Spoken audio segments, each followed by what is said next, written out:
الصلاۃ والسلام علیک یا رسول اللہ وعلی آلک و اصحابک یا حبیب اللہ۔ پیارے محترم ناظرین، آج کی ہماری یہ ویڈیو درس قرآن ہے اور آج کا جو موضوع ہے وہ اللہ عز و جل اور بندوں کے حقوق کے بارے میں ہے۔ ویڈیو کو مکمل دیکھیے گا، انشاءاللہ آپ کو بہت فائدہ حاصل ہوگا۔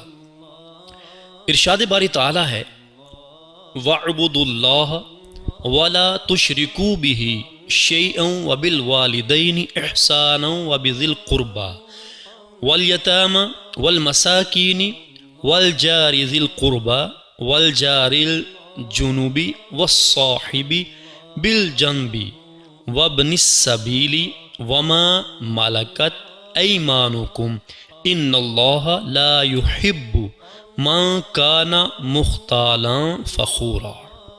ترجمہ: اور اللہ عز و جل کی عبادت کرو اور اس کے ساتھ کسی کو شریک نہ ٹھہراؤ، اور ماں باپ سے اچھا سلوک کرو، اور رشتہ داروں اور یتیموں اور محتاجوں اور قریب کے پڑوسی اور دور کے پڑوسی اور پاس بیٹھنے والے ساتھی اور مسافر اور اپنے غلام لونڈیوں کے ساتھ اچھا سلوک کرو۔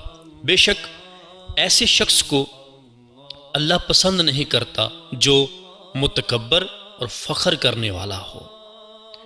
اس آیت کریمہ میں اللہ تعالیٰ اور بندوں دونوں کے حقوق کی تعلیم دی گئی ہے۔ اللہ تعالیٰ کا بندوں پر حق یہ ہے کہ صرف اسی کی عبادت کی جائے اور عبادت کے جملہ طریقے اسی کے لیے خاص کر دیے جائیں، یعنی جانی، مالی، زبانی، قلبی، ظاہری، باطنی، ہر طرح کی عبادت اسی پاک پروردگار کے لیے خاص ہو، اور کسی قسم کی عبادت میں اصلاً اس کے ساتھ کسی کو شریک نہ کیا جائے۔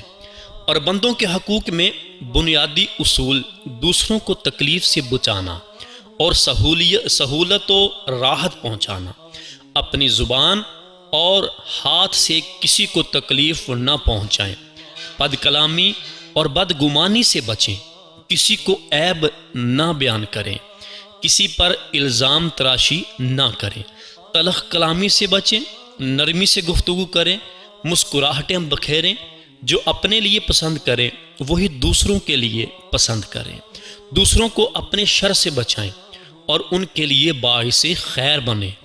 پھر بندوں کے حقوق میں درجہ ذیل تفصیل ہے، مثلاً ماں باپ کا حق سب سے مقدم ہے اور کسی اجنبی کا حق سب سے آخر میں ہے۔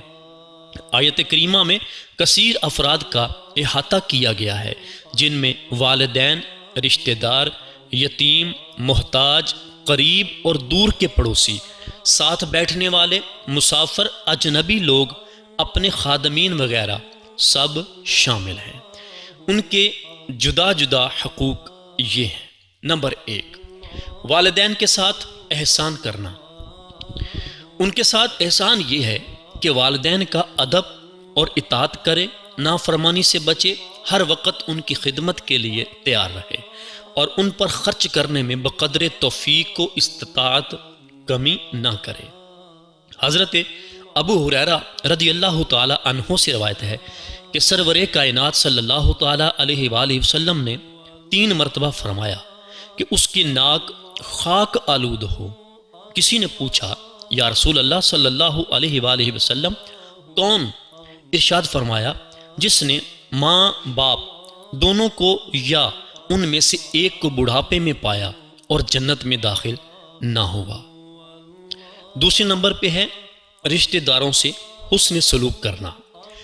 ان سے حسن سلوک یہ ہے کہ رشتہ داروں کے ساتھ صلہ رحمی کرے اور قطع تعلقی سے بچے۔ حضرت انس رضی اللہ تعالی عنہ سے روایت ہے کہ نبی اکرم صلی اللہ تعالی علیہ وآلہ وسلم نے ارشاد فرمایا کہ جسے یہ پسند ہو کہ اس کے رزق میں وسعت ہو اور اس کی عمر لمبی ہو تو اسے چاہیے کہ اپنے رشتہ داروں کے ساتھ اچھا سلوک کرے۔ حضرت جبیر بن مطعم رضی اللہ تعالی عنہ سے روایت ہے کہ سرکار دو عالم صلی اللہ علیہ وآلہ وسلم نے ارشاد فرمایا کہ رشتہ کاٹنے والا جنت میں نہیں جائے گا۔ صلہ رحمی کا مطلب بیان کرتے ہوئے صدر الشریعہ مولانا امجد علی اعظمی رحمۃ اللہ تعالی علیہ فرماتے ہیں، صلہ رحم کے معنی رشتے کو جوڑنا ہے، یعنی رشتہ والوں کے ساتھ نیکی اور سلوک کرنا۔ ساری امت کا اس پر اتفاق ہے کہ صلہ رحم واجب ہے اور قطع رحم یعنی رشتہ کاٹنا حرام ہے۔ نمبر 3 اور 4، یتیموں اور محتاجوں سے حسن سلوک کرنا۔ یتیم کے ساتھ حسن سلوک یہ ہے کہ ان کی پرورش کرے، ان کے ساتھ نرمی سے پیش آئے اور ان کے سر پر شفقت سے ہاتھ پھیرے۔ حضرت سہل بن سعد رضی اللہ تعالی عنہ سے مروی ہے کہ رسول کریم صلی اللہ تعالی علیہ وآلہ وسلم نے ارشاد فرمایا کہ جو شخص یتیم کی کفالت کرے اور وہ جنت میں اس طرح ہوں گے۔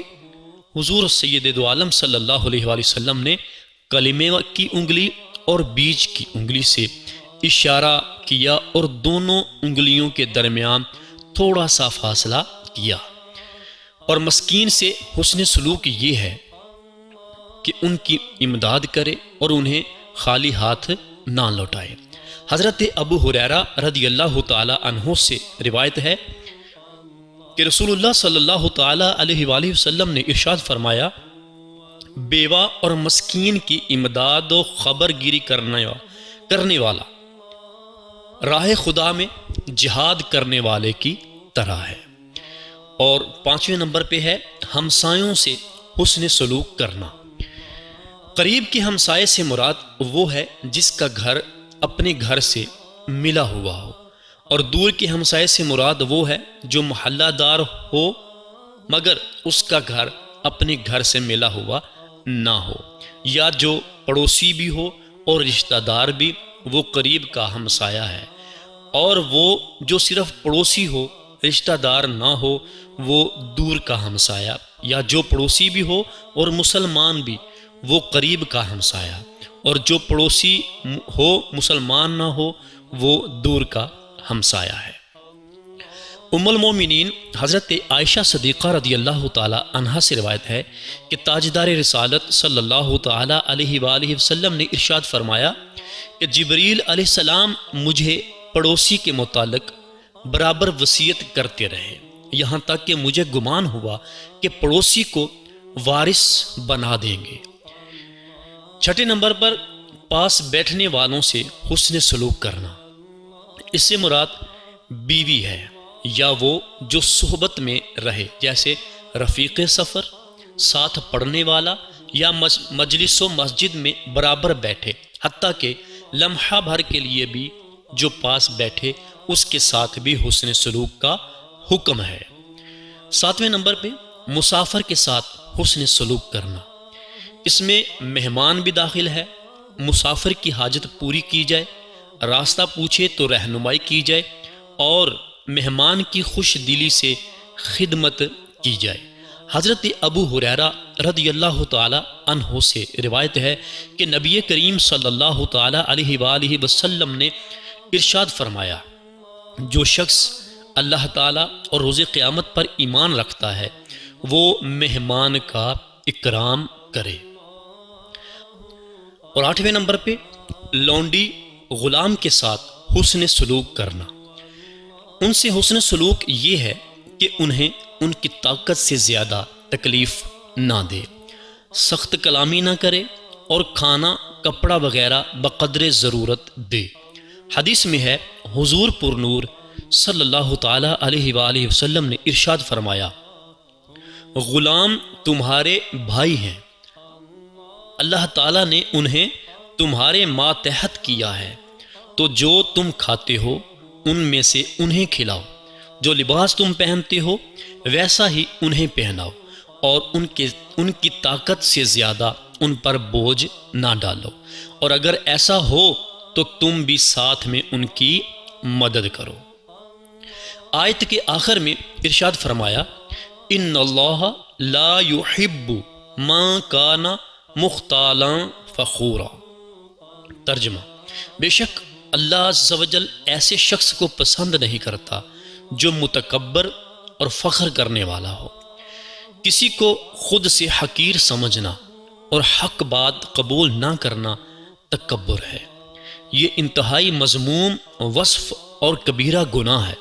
حدیث میں ہے قیامت کے دن متکبرین کو انسانی شکلوں میں چیونٹیوں کی مانند اٹھایا جائے گا، ہر جانب سے ان پر ذلت طاری ہوگی، انہیں جہنم کے بولس نامی قید خانے کی طرف ہانکا جائے گا اور بہت بڑی آگ انہیں اپنی لپیٹ میں لے کر ان پر غالب آ جائے گی، انہیں طینۃ الخبال یعنی جہنمیوں کی پیپ پلائی جائے گی۔ اس آیت مبارکہ پر مزید دو اعتبار سے تدبر یعنی غور و فکر کریں۔ ایک تدبر یہ کہ اسلام کی تعلیمات کس قدر حسین اور جامع ہیں اور اسلام میں بندوں کے حقوق کو کتنی اہمیت حاصل ہے۔ دوسرا تدبر اس اعتبار سے کہ ہم اس آیت میں بیان کردہ احکام پر کتنا عمل کرتے ہیں، اللہ کے حق کی عبادت کی ادائیگی میں ہماری کیا حالت ہے اور بندوں کے حقوق پورا کرنے میں ہماری کیفیت کیا ہے، اور مسلمان ہونے کی حیثیت سے ہماری زندگی کیسی ہونی چاہیے۔ اللہ تعالی ہمیں جو کچھ سنا ان پر عمل کرنے کی توفیق عطا فرمائے، اور جو حقوق ہمارے ذمے ہیں ہمیں وہ حقوق صحیح معنوں میں پورا کرنے کی توفیق عطا فرمائے، اور جو کچھ سنا ہمیں اس کو سن کر دوسرے دوستوں تک بھی پہنچانے کی توفیق عطا فرمائے۔ یقین جانیں اگر آپ کوئی بھی اچھی بات جو حدیث قرآن پاک یا کوئی بھی کسی بزرگ کا قول ہو، اچھی بات ہو، آپ اس کو شیئر کریں گے تو جو کوئی بھی سنے گا، جو فائدہ اس کو ہوگا، جو نیکیاں اس کو ملیں گی، آپ کو بھی اتنی ہی نیکیاں ملیں گی، آپ کے نامہ اعمال میں بھی اتنی ہی نیکیاں لکھ دی جائیں گی۔ اور پھر اس پہ تو نبی کریم صلی اللہ علیہ وآلہ وسلم کا فرمان بھی ہے۔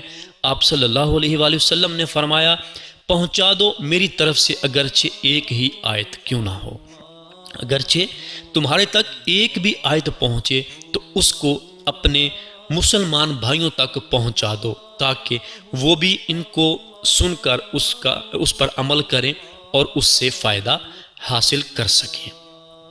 تو اللہ تعالی ہمیں اس پر عمل کرنے کی توفیق عطا فرمائے، آمین بجاہ النبی الامین وصلی اللہ تعالی علیہ وآلہ وسلم۔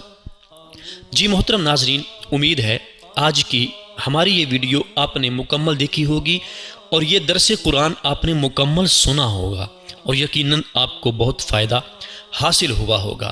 اگر آپ ہماری مزید اس طرح کی ویڈیوز دیکھنا چاہتے ہیں تو ہمارے اس چینل فیضان حدیث ٹی وی کو سبسکرائب کیجئے۔ ہم اپنی اس چینل کے اوپر اسلامی بیانات اور نعتیں اور تلاوت کلام پاک اپلوڈ کرتے رہتے ہیں، روزانہ کے طور پہ ہمارے چینل پہ ویڈیو اپلوڈ ہوتی ہے۔ تو اگر آپ ہماری ویڈیو کو دیکھنا چاہتے ہیں چینل کو سبسکرائب کیجئے اور بیل نوٹیفیکیشن کو آل نوٹیفیکیشن کے اوپر پریس کر دیجئے۔